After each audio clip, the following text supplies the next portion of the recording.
Naglabot na sa 215 ka mga miyembro ng Kamara ang nagpahayag na mag-suporta sila sa impeachment kay Vice President Sara Duterte. Suno kay Bicol Saro Party List Representative Terry Ridon nga chairman sa House Committee on Public Accounts, sandig ini sa ila konsultasyon nga ginpatigayon sa iban nga mga mamalita. Kung matod ini nga pahayag ni Ridon, ini nga numero ang nag-aangay sa tally sa unang nga impeachment case kay Duterte sang nagligad nga tuig.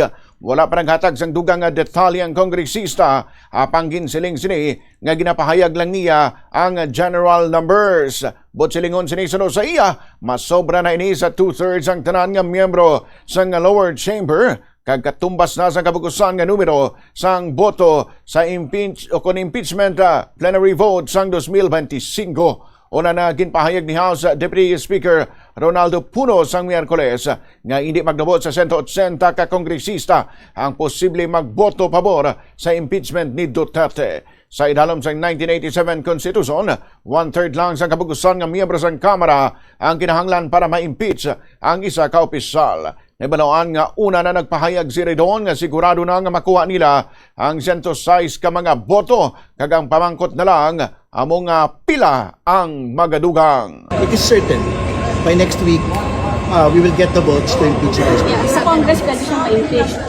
Pero pwede rin mag-intervene ng Korte Suprema since meron silang final doon.